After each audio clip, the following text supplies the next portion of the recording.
Voltamos com Iluminuras. Hoje eu estou conversando com o mestre em Direito Público, advogado e procurador do Estado da Bahia, Bruno Espinheira Lemos. Ele está aqui para falar sobre sua obra, Recursos Especiais Repetitivos, lançada recentemente. Bruno, que outros aspectos positivos essa lei possui? Olha, Carol, me parece o seguinte, além do aspecto da diminuição do volume de recursos que afluem para o Superior Tribunal de Justiça, um elemento que me parece digno de nota diz respeito à participação da sociedade, participação de terceiros interessados, entidades ou pessoas que justifiquem rapidamente a participação na formação dessa decisão que vai ser paradigmática. Como assim?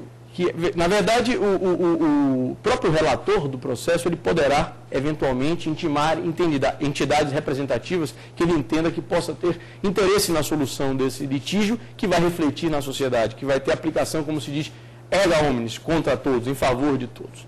Então, por exemplo, a Ordem dos Advogados do Brasil, não é, bem ou mal, ela tem um provimento hoje editado com a finalidade específica de regulamentar a sua participação como terceira interessada em demandas que ela entenda cabível essa intervenção.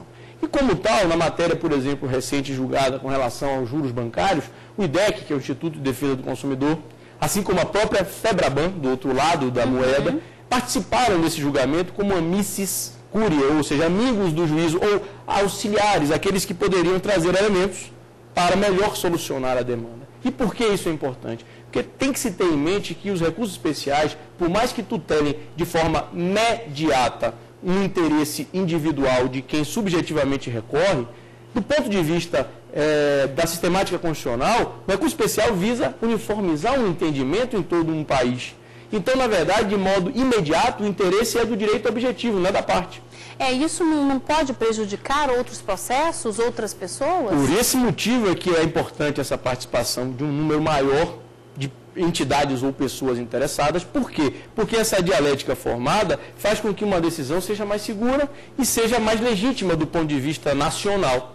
Porque vai afetar diversos outros atores sociais, sem dúvida nenhuma, essa decisão.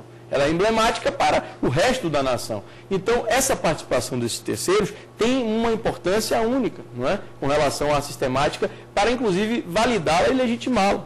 Não é? Por isso da importância. Então, na verdade, eu dou um exemplo, se você me permite, de uma Câmara Técnica que foi criada pelos estados, né?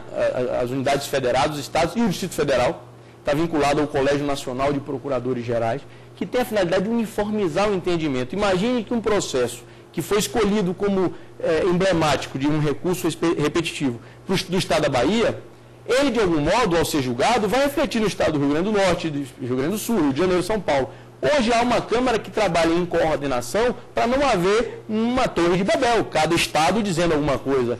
Em uniformidade, cria-se uma peça comum. Isso até para o próprio tribunal se torna importante, porque evita-se, aí sim, uma morosidade. Imagine 27 unidades federadas, cada um com a sua petição nos autos. Uma só falando em nome de 27. Isso é um avanço. Então, a própria previsão legal criou uma organização da sociedade civil, dos estados federados, para, digamos assim, criar uma legitimação maior para as decisões do tribunal com relação a esse tema. E, na sua opinião, existem aspectos negativos? Olha, cara, tudo que é novo, na verdade, está em fase de ajustes.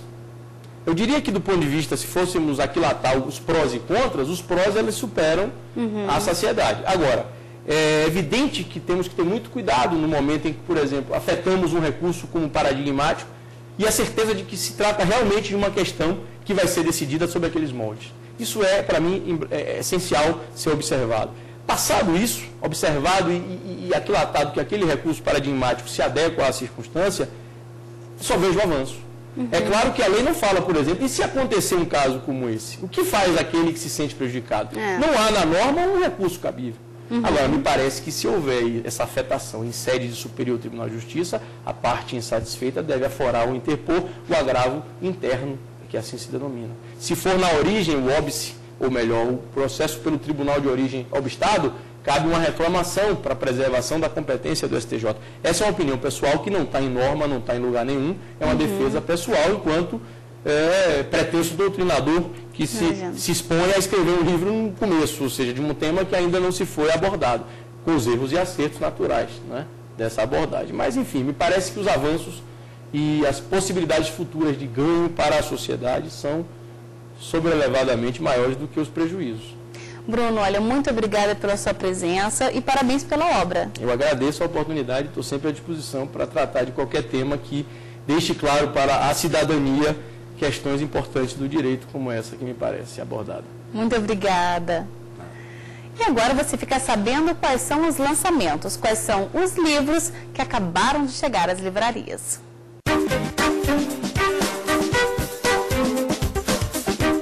Antropologia Jurídica, Gustavo Smismal Paulino, coleção Roteiros Jurídicos, editora Saraiva. O dano moral na dispensa do empregado, 4ª edição, Enoque Ribeiro dos Santos, editora LPR. Advocacia em Defesa do Estado, Rubens Naves, editora Método.